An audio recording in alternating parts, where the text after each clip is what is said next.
السلام علیکم۔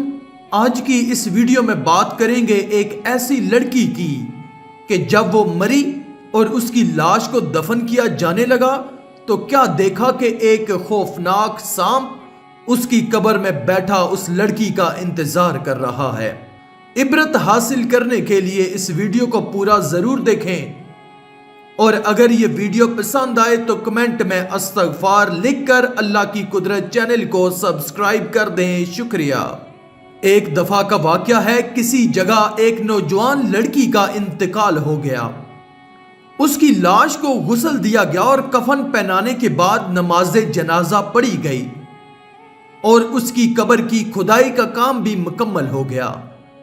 اس کے بعد میت کو قبرستان میں لایا گیا اور لاش کو جیسے ہی قبر میں رکھنے لگے تو لوگوں نے دیکھا کہ قبر میں ایک خوفناک سانپ نکل آیا ہے۔ دیکھ کر ایسا لگ رہا ہے کہ وہ اس لاش کا انتظار کر رہا ہے۔ یہ دیکھ کر سب لوگ ڈرنے لگے اور گھبرانے لگے۔ اس کے بعد ان لوگوں نے اس قبر کو بند کر دیا اور ایک اور قبر کی کھدائی کی۔ جب قبر کھودی گئی تب قبر کے اندر کچھ نہیں تھا، لیکن جیسے ہی پھر سے میت کو لایا گیا اور قبر میں رکھنے لگے تو دیکھا وہی سانپ دوسری قبر میں بھی موجود ہے جو سانپ پہلی قبر میں موجود تھا۔ اس کے بعد ان لوگوں نے تیسری قبر کی کھدائی کی، مگر اس قبر میں بھی وہی سانپ نظر آیا جو پہلی اور دوسری قبر میں موجود تھا۔ ان لوگوں نے ایسے ہی بہت ساری قبروں کو کھودا، مگر ہر ایک قبر میں وہی سانپ موجود ہوتا۔ اس کے بعد پھر لوگوں نے علماء اکرام سے رابطہ کیا تو مولانا صاحب نے بتایا کہ اس لڑکی نے کوئی دنیا میں بہت بڑا گناہ کیا ہوگا، اس گناہ کی سزا اللہ تعالیٰ اسے دے رہا ہے۔ تم جہاں پر بھی اس لڑکی کی قبر کھودو گے وہاں پر یہ سانپ موجود ہوگا، تم لوگ اسے اسی حالت میں دفن کر دو۔ اللہ اکبر، کتنا خوفناک منظر ہوگا وہ۔ چنانچہ اس لڑکی کی اسی سانپ والی قبر میں تدفین کر دی گئی۔ تدفین کے بعد سب لوگ اپنے اپنے گھر چلے گئے، لیکن کچھ لوگوں کے دل میں یہ بات ستانے لگی، آخر اس لڑکی نے ایسا کون سا گناہ کیا ہوگا جس کی وجہ سے اسے یہ سزا مل رہی ہے۔ کچھ لوگوں کے دلوں میں یہ بات جاننے کی خواہش پیدا ہو گئی تو وہ لوگ اس کے گھر گئے اور اس کے باپ سے پوچھا کہ آپ کی لڑکی نے ایسا کون سا گناہ کیا تھا جس کی سزا اللہ تعالیٰ آپ کی بیٹی کو دے رہے ہیں۔ یہ سن کر اس کا باپ رونے لگا اور روتے ہوئے کہا کہ مجھے یہ بات بتانے میں شرم آ رہی ہے، لیکن سنو اور اپنی بیٹیوں کو سمجھاؤ تاکہ اور کسی کے اوپر یہ سزا نہ ہو۔ میری بیٹی اس دنیا میں بے پردہ رہا کرتی تھی اور اپنے چہرے پر میک اپ لگایا کرتی اور ہونٹوں پر لپسٹک لگا کر بازاروں میں غیر مردوں کے سامنے گھوما کرتی تھی اور لڑکوں کے ساتھ جھوٹی محبت کیا کرتی تھی۔ ہم نے اپنی لڑکی کو بہت سمجھانے کی کوشش کی مگر اس نے ایک بات بھی نہیں سنی۔ پیارے دوستو، اللہ تعالیٰ کو یہ دکھانا مقصود تھا کہ دیکھو اس عورت کا کیا انجام ہوا، اس کو کیسا ہولناک عذاب دیا گیا۔ بے پردہ خواتین اس واقعے سے عبرت حاصل کریں اور گناہوں سے توبہ کریں۔ ہو سکتا ہے شیطان کسی کو وسوسہ ڈالے کہ یہ واقعہ سچا بھی ہے یا نہیں۔ بالفرض یہ غلط بھی ہو تو غیر شرعی فیشن پرستی اور بے پردگی کا جائز ہونا بھی تو کوئی ثابت نہیں کر سکتا۔ حدیث پاک میں ناجائز فیشن کا عذاب ملاحظہ فرمائیے۔ سرکار مدینہ صلی اللہ علیہ وآلہ وسلم کا فرمان عبرت نشان ہے، میں نے کچھ لوگ ایسے دیکھے جن کی کھالیں آگ کی کینچیوں سے کاٹی جا رہی تھی۔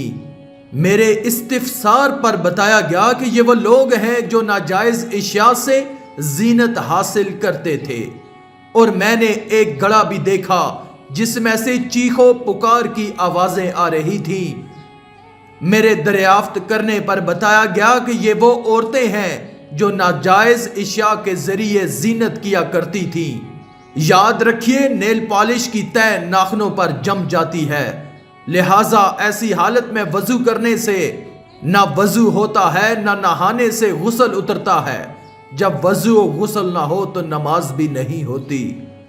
کیا اس بدنصیب فیشن پرست لڑکی کی داستانے غم نشان سن کر ہماری وہ اسلامی بہنیں درس عبرت حاصل نہیں کریں گی جو شیطان کے اکسانے پر اس طرح کے ہیلے بہانے کرتی رہتی ہیں کہ میری تو مجبوری ہے، ہمارے گھر میں کوئی پردہ نہیں کرتا، خاندان کے رواج کو بھی دیکھنا پڑتا ہے، ہمارا سارا خاندان پڑھا لکھا ہے، سادہ اور باپردہ لڑکی کے لیے ہمارے ہاں کوئی رشتہ بھی نہیں بھیجتا؟ کیا خاندانی رسم و رواج اور نفس کی مجبوریاں آپ کو عذاب قبر و جہنم سے نجات دلائیں گی؟ کیا آپ برگاہ خداوندی میں اس طرح کی کھوکھلی مجبوریاں بیان کر کے چھٹکارا حاصل کرنے میں کامیاب ہو جائیں گی؟ اگر نہیں اور واقعی نہیں تو پھر آپ کو ہر حال میں بے پردگی سے توبہ کرنی پڑے گی۔ ہرگز شیطان کے اس بہکاوے میں مت آئیے، جیسا کہ بعض نادان لوگ اس طرح کہتے سنائی دیتے ہیں کہ دنیا ترقی کر گئی ہے۔ معاذ اللہ، چادر اور چار دیواری تو انتہا پسند مسلمانوں کا نعرہ ہے۔ اب تو مردوں اور عورتوں کو شانے سے شانہ ملا کر کام کرنے چاہیے وغیرہ۔ یقیناً ایک مسلمان کے لیے قرآن کی دلیل کافی ہوتی ہے، لہٰذا دل کی آنکھوں سے قرآن پاک کی یہ آیت کریمہ سنیے، جس کا ترجمہ ہے کہ اور اپنے گھروں میں ٹھہری رہو اور بے پردہ نہ رہو جیسے اگلی جاہلیت کی بے پردگی۔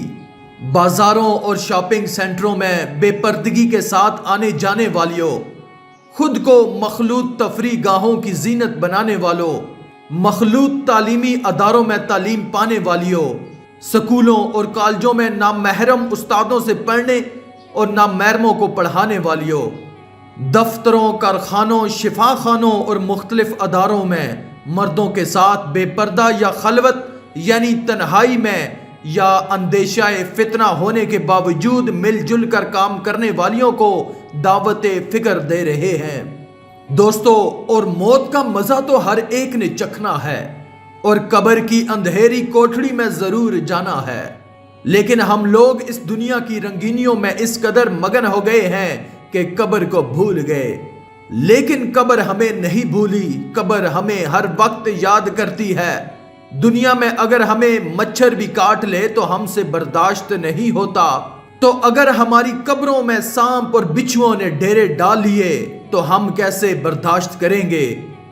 یہ لمحہ فکریہ ہے، سوچئے اور اللہ کے حضور حاضر ہو کر اپنے گناہوں سے توبہ کرو۔